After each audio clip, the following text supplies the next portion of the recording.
sound familiar? You start a plan, you start applying a little bit of pressure on yourself to do some things. You start, expending more energy. You start looking at what you're eating in terms of nutrition, maybe focusing on your sleep, etc., etc. And you do so for like 3 or 4 days, and then you look at the scale and you realize that you only lost half a pound only. And then you say to yourself, what's the point? So then what do? You crack open maybe the Haagen-Dazs that's in your fridge, or that leftover cake from their birthday, and then you just keep eating it. And then you say to yourself, like, I had this, might as well just write off today and start again on Monday. And then Monday comes around and you're so demoralized from everything that's happened that you don't even bother starting. And then this cycle continues.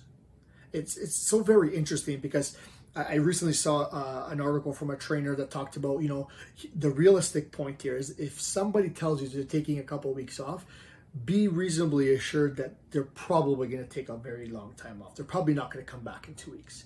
And I used to be a little bit more optimistic about it, but I've seen it happen so many times that I often will fight somebody when they tell me that they want to take a break, because that's the on and off mentality that leads them to stay off for a while. So the idea is always, of course, turn down the volume, not do as much in those few weeks, but also at the same time, you want to continue so that you maintain some level of momentum. But I digress.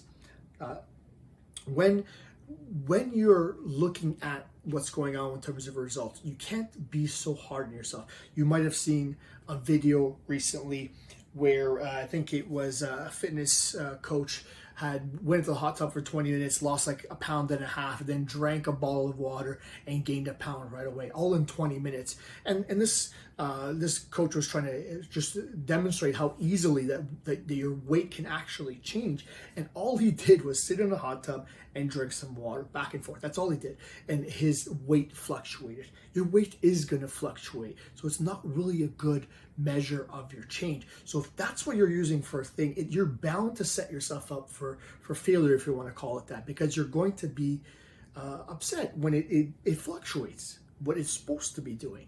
And sometimes the moment that you actually jump on that scale, it might not line up to what's been going on. Maybe a few hours before you had a heavier meal than normal, you haven't gone to the washroom, maybe you haven't really been sweating, so you haven't got rid of a lot of water. You might just weigh more than you normally do at the instant that you measure.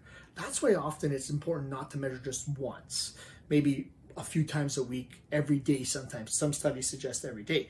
But that being said, it's got to be beyond the weight. And you've heard me say this so many times. It's got to be photos.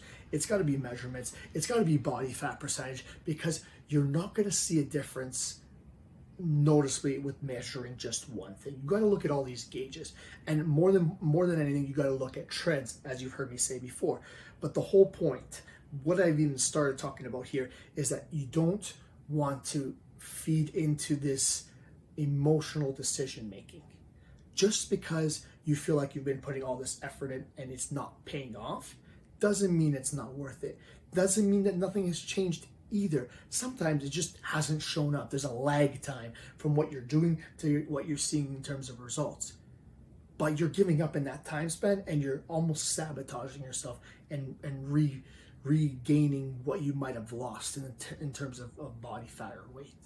So you need to be patient. You need to continue on. Even if you jump on that scale and you feel like all the effort is not worth it, do it for one more week. Just one more week. And then tell me again that it's not worth it. Because if you continue on, if you maintain that consistency, there's absolutely no way that doesn't change. None. The more consistent you are, the more on point you are, the less likely that you're not going to get to your goal. So oftentimes, when we're not getting to the goals, because we have these momentary lapses where we get frustrated and we do things because you say, it's not worth it. I had one piece of cake, might as well finish 3 more pieces. Might as well just, I had those 3 pieces of cake, might as well go order an ice cream. And then you just sort of pile it on because you feel like, if I don't do it right now, I'm never going to do it. It's almost like this fear of missing out. But that's because at that moment, you're on the zero. It's in the 0 to 100 on and off part of the spectrum. But what you could have done is say, I had a piece of cake. Okay, that was part of my 20. Forget it. Next decision, I got to line up with my goal. Get back on it right away. And that, in the long run, doesn't make a difference because it'll be a drop in the bucket, but not if you keep filling that bucket with more decisions that don't line up with your goal. So instead, don't make these emotional decisions. Think about it, look at number of different measurements, look at the trend, and just get back onto making decisions that line up with your goal, because you never lose until you give up. And if you give up, then you're not going to get to your goal for sure. But even if you feel like it's not moving in the right direction, if you continue, if you maintain consistency, if you keep going, there's absolutely no way that you won't get to your goal. And I'm guaranteeing that.